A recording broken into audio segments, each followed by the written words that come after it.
Mazel tov, Jewish people getting married up in here. Ladies and gentlemen, our final student comedian. Put your hands together, everyone, for Jackie Paul. Let's go.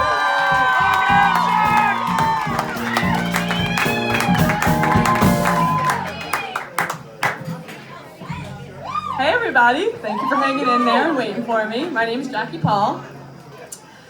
So have you ever felt like your life is just going way too fast? Like you're in a car and someone else is standing on the gas pedal and you can't get them to get off? That's how I feel pretty much all the time, but it's not someone else on the gas pedal, it's me. And what I'm doing is just trying to fuel all my pipe dreams all at the same time. I kind of feel like the Energizer Bunny, if the Energizer Bunny had a bad back and lived off of black coffee and the little oatmeal packets they give out for free at work. I call that the I signed a lease in the North End and now I can't afford food diet. Almost as effective as the South Beach, just you're poor.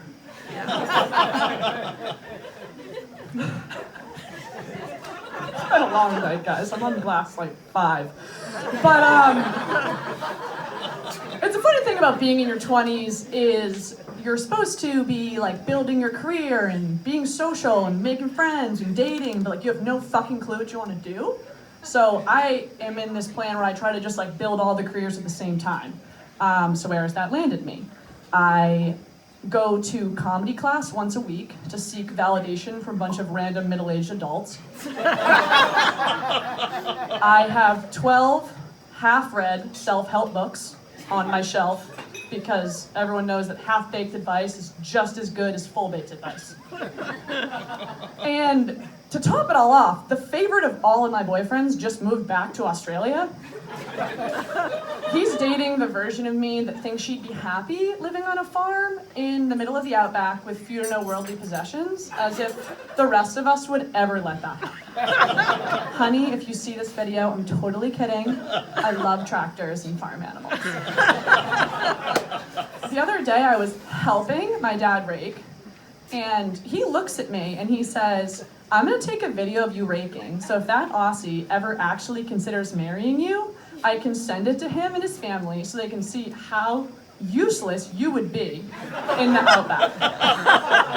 And he's right. But his absence has left a hole in my heart that I can only fill with more boyfriends because quantity over quality. That's how it goes, right? I also recently decided to look for a new job because everyone loves doing that. As many of you know, that process sucks. And to top it all off, we now have millennials in HR. So instead of just sending a resume in, they ask you like cute little quirky questions to really get to know you, see if you fit the company culture. I was filling out an application and the first question was, tell us something unique about yourself. So I think, okay, that's easy. I'll write that I do stand-up. And I shit you not, the next question was, tell us a joke. I'm like, fuck it, I don't want this job anyways.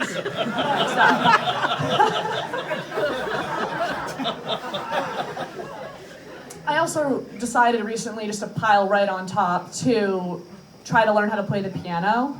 Now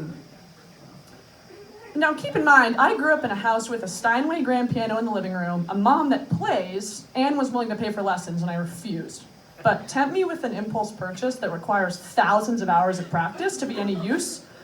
And yes, Amazon, I would love to one-click purchase a piano from an 800 square foot apartment and not even look at the cart before I do it. My most recent experience with diving head first into something that I had no business being a part of that required way more hours than I had was signing up for the New York Marathon. I believe the exact words of the younger, douchier version of myself were, yeah, marathons are all mental, sign me up.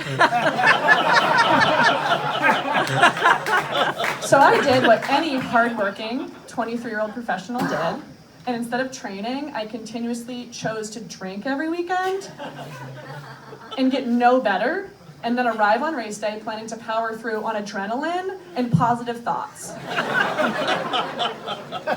So I come out of the gates hot, and an important detail in this story is they now have the technology where people can watch you step by step try to run across the city, and they can check your pace every mile.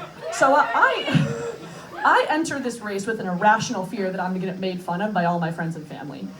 Mainly focused on a fear of my older brother making fun of me. It turns out trying to impress your older sibling never goes away no matter how old you get. So I come out hot. I'm going way too fast. I'm cruising by people, but like I'm feeling good. I'm like, this is gonna be the best race of my life. I'm passing people. I'm even like judging people. I'm like, these idiots, what are they wearing? That guy's got no shoes on. The fuck is he doing? I'm getting texts from people. I'm like, people are like, you're doing so great, keep it up. I look down at my phone, I see a text from my brother. I'm like, oh yeah, like he's gonna be so pumped about how fast I'm going. I open it up and it says, slow the fuck down. You're going way too fast.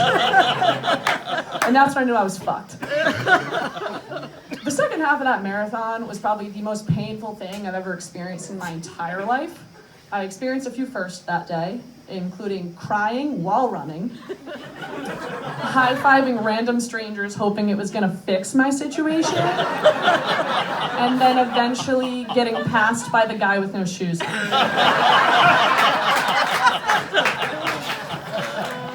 Thank you so much, everyone. I was a little nervous to get up here because I accidentally invited a few of my boyfriends here tonight. Sorry, gents. That's my time. My name's Jackie Paul.